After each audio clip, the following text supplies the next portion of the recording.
Really? On my official Facebook fan page, I often ask my viewers what they want to see me talk about next. Usually it's blood on the dance floor.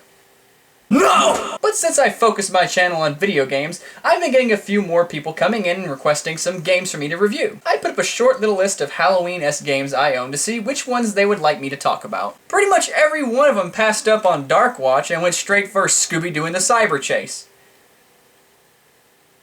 To which I ask again, really? I put the game on the list as a joke, but it's become one of the games that people really want me to review. And I'd even go so far as to say it is the most requested game thus far. For those of you who don't know about Scooby Doo, and I'm assuming that number of people would be 0. It's an old cartoon about a gang of teenagers who go around solving mysteries about monsters causing all sorts of kooky, crazy, wacky things. One downside of the show is that it was always someone in a mask and never a real monster. Which is why the direct-to-video Scooby Doo market became so popular, because for once the monsters were real. Actually, there were plenty of real Scooby Doo monsters, like the Boo Brothers, 13 Ghosts of Scooby Doo, Ghoul School, and how many fucking Scooby Doo shows and movies are there anyway? I don't know, because I'm not gonna count. Starting back in 1998, Hanna-Barbera decided to make some Scooby Doo animated movies. The project then shifted over to Warner Brothers, which gave us Scooby Doo on Zombie Island. And you're gonna be shocked by this, because it kinda shocks me too, but that's honestly a really good movie. I actually highly recommend it. But that's the origin of the movie Scooby Doo and the Cyber Chase, because it's just part of that line of direct-to-video films. Now, I'm gonna make this quick because, again, I do want to get into the game. I'm just gonna give you a short list of major plot holes in Cyber Chase. Number 1, why is the professor sending a video game to an expo to earn $250,000 instead of the machine that can zap real-world objects into cyberspace and vice versa? Number 2, how did Eric, a guy who knows how to literally make the laws of conservation of matter his bitch with that very machine, not know that woolly mammoths weren't in the age of the dinosaurs? Next thing you know, he's gonna put woolly mammoths in Egypt despite the fact that they would die in that climate. Oh, son of a bitch! Number 3, how is the phantom virus, who is made of electricity, able to be electrocuted? And finally, number 4, how is that magnet thing strong to pull thumbtacks off a wall that's at least 8 feet away, but isn't strong for damage to the game sprites when it's hidden in Shaggy's pants? Fucking magnets, how do they work? The number of people who didn't see that joke coming happens to be the exact same number of people who have never heard of Scooby Doo. To summarize Cyber Chase, it's not the best Scooby Doo movie, but don't get me wrong, it's not the worst either. And at the end of the day, it's actually pretty entertaining for a movie that doesn't even reach 90 minutes, so take it for what it's worth. The game, however, oh, these graphics are not very good. It looks like a Pokemon, which is a real thing. I'm totally serious. It's a real thing! But I know it's based on a cartoon, so what can you do? But when your platforms are literally brown squares, Houston, we have a problem. Your game design sucks. Even the control is bad too. I mean, I don't know what I was expecting whenever I put in a game called Scooby Doo and the Cyber Chase, but come on! Why is it so sluggish? This is like one of the slowest platforming games I have ever had the misfortune of playing. Okay, think about the Crash Bandicoot. You know how good those controls are, it's how it's fast and responsible. Slow and sluggish here. Now you're not getting that. But if you can believe it, the game is getting worse, and it's gonna continue getting worse until you pull all your hair out. Combat is one of the worst things I've ever seen. I mean, the platforming isn't the greatest thing in the world. In fact, it's downright fucking terrible because of how sluggish the controls are and how unresponsive the jumping is. But after a few minutes, I can get used to it. Combat, however, it makes me tilt my head and look at the screen and go, Are you kidding me? no, seriously, where's the real combat? Because I don't see it here! You see, you have 2 methods of dispatching enemies. Throwing pies you collect in the game, and butt stomping. Great! So Shaggy and Scooby Doo are both Booma from the Super Duper Sumos now. Wasn't there a game for that? Ah! Take it away! Can I ask game developers who think this whole butt stomping thing is actually good for combat? What is wrong with just jumping on the energies? I mean, what about your ass hurts worse than your feet? I mean, I guess I can't think of any other games where jumping on the enemies would work. Can you? I certainly can't. Yeah, jumping on enemies would never work. I'd make a Sleeping with Sirens video before jumping on an enemy in a video game would ever work. And on top of that, you have to be so precise with it. I mean, if you're not pitch perfect, you're going to get hit and or you're going to miss, which is going to result in you getting hit. Good game design, huh? So that attack is useless, and what does that leave you with? The pies, which are a pain in the ass. If you remember the bazooka in Crash Bandicoot 3, the pies work something like that, but far less effectively and less awesome. I mean, look, it's Crash. He's a bandicoot with pants and shoes, and he's got a bazooka, and he's gonna shoot things. But here, you got cream pies. Just cream pies. There isn't even a little frozen cherry on it to make it hurt a little bit.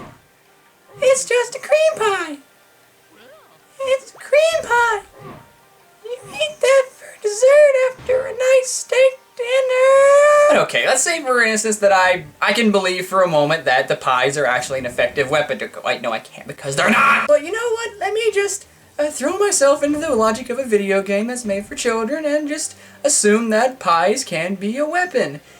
This weapon still sucks because the targeting is awful! You see, you can't really aim wherever you want to. I guess Scooby and Shaggy just have an aversion to raising their arms high enough to throw a pie in a certain direction and don't much feel like turning around. The pies also have a drop distance to them, which I guess makes sense due to physics, but remember, this is the exact same game based on the exact same movie where a machine can teleport real-world objects into the digital world to be manipulated by a computer guy into a video game, so you know what? Physics be damned! Screw your drop distance pie thingy! We don't think so.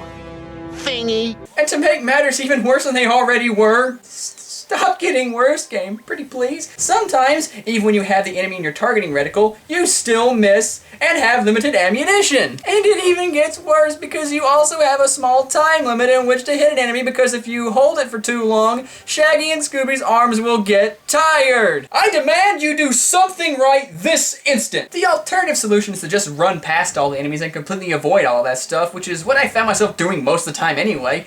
But sometimes, like in Egypt, if you don't kill all the enemies on the screen, you're going to die. And it can still get worse. Because it does. Remember how I said the controls are sluggish? Well, in boss fights, they're actually intentionally more sluggish, in an unfair way too. With these controls, it's almost impossible for you to dodge enemy attacks. Yeah, that's real fair controls. No, wait, no, it's not. What the hell are you even doing? Okay. Let's talk about the game's story. The game begins with Scooby and Shaggy in the video game. Wow, Scooby! Like, isn't this groovy? We're the stars of our very own video game. Wait, are they the same Scooby and Shaggy from the show, but in a video game? Or are they game sprites based on the real Scooby and Shaggy, but they're just self-aware? I never thought the first line of dialogue in a game would ever make me confused. But I suppose one important question would be, how come you just didn't use the movie story? I mean, yeah, it's flawed, but at least it makes sense. Well, more so than this. Anyway, when they were about to play the game, the Phantom Virus appears and decides to be a dick for the sole reason of being a dick. And he does... I have no idea what he does. He doesn't have a motivation here, and he just doesn't seem to have a goal. And, hey, wait a second here! Computer viruses don't just appear. They have to be created by someone. Exactly! So where did this guy come from? So the Scooby Gang goes off to fight the Phantom Virus and get him out of the video game. And you're off to see the Phantom, the wonderful Phantom of Get Me Out of Here! Okay, first level. And I saw this level a lot. When you begin the level, you're actually given a lot of tips by the Scooby Gang. And I mean a lot! Like a lot. Like a dump truck load. Just one level where they just chime in and tell you everything? Absolutely not. Every level, these guys will pop in, beep beep, and tell you exactly how to do something. Come to large gaps in the path, be sure to use the X button to jump over them. Otherwise, you could fall in. What-oh?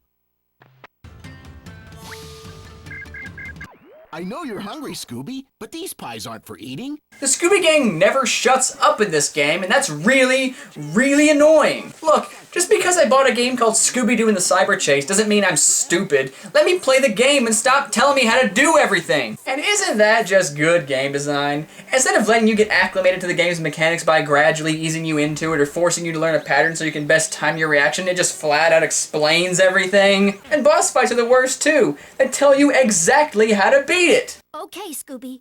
You'll need to pay attention to the warrior's patterns. It's the only way to defeat him. Avoid his attacks until you're given a chance. Then throw a pie at him. 3 times should do it.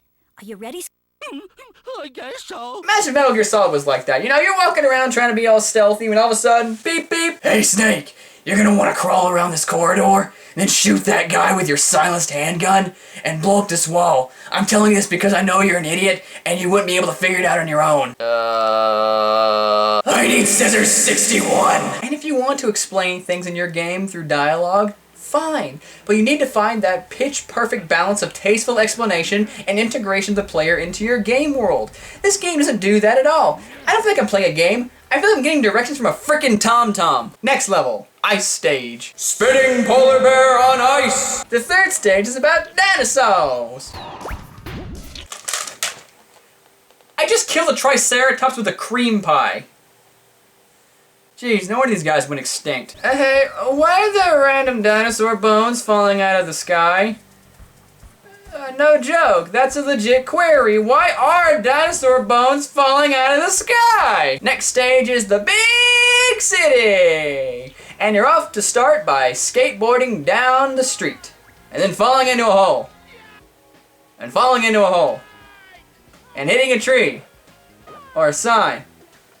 And falling into the hole! Now, I said you will be seeing stage 1 a lot, or at least I saw stage 1 a lot, because that's the safest place where you can farm extra lives. But that's also the level where absolutely nobody will shut up for 2 seconds. Now, to be fair, you do have the option of just ignoring them, but the constant beeping drives me batty. And you only get about 5 extra lives from this level anyway, so I found myself playing through it several times just so I can have enough lives to get to the skating part. Although I guess that was my fault considering I thought the lives in this game actually mattered. You see, even if you lose all of your lives, you could still continue the game with 5 lives after you press continue. Well, if you can do that, you don't really need to farm lives at all. The game only has 7 stages and 3 levels per stage, and most of them are also really short, and despite the issue with the platforming and the terrible combat, it's actually pretty easy up until Egypt. I beat this game in 2.5 hours.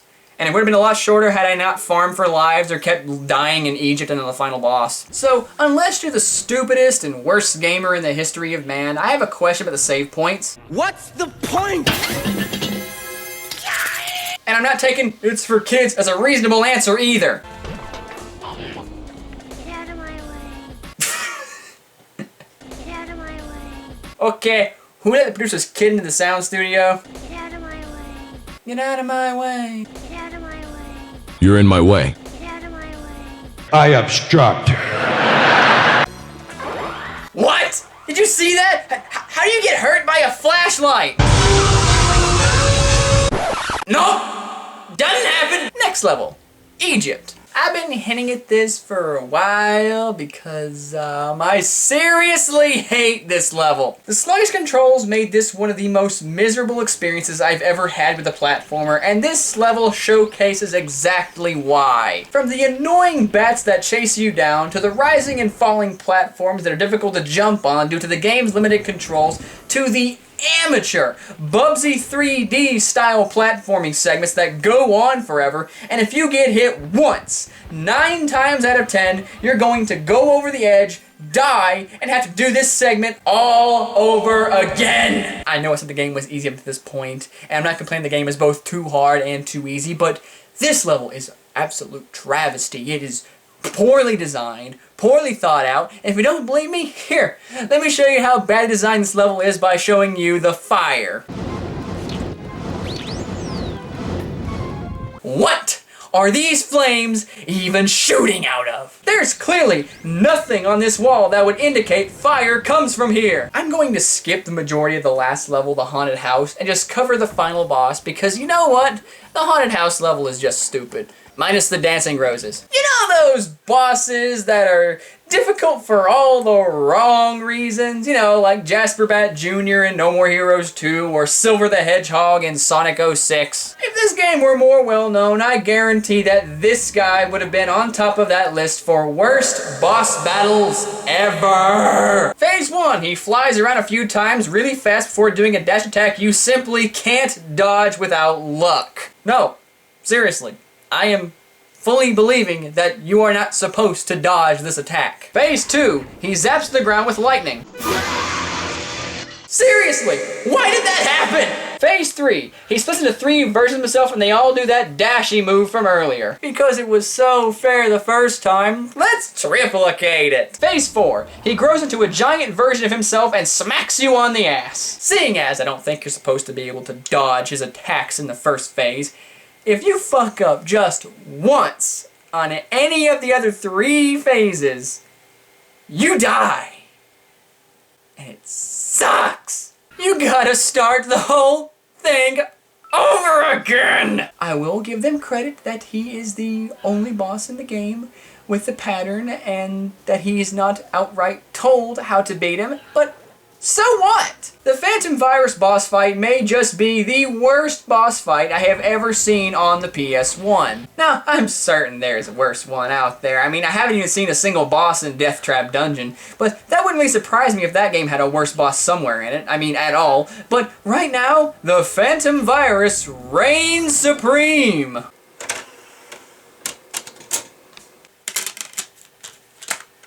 This game was a trip down memory lane for me. I loved Scooby Doo growing up. I loved the movie Scooby Doo and the Cyber Chase growing up. And I loved the game too. But now that I'm older, I just feel bad. Neither the movie nor the game has held up extremely well over the years since when I first seen them when I was a wee little lad. It always does kind of hurt to know something from your childhood isn't all that good anymore.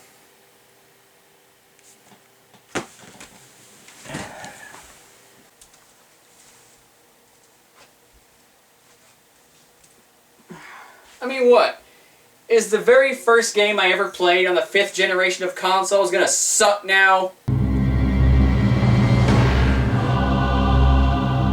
Oh shit.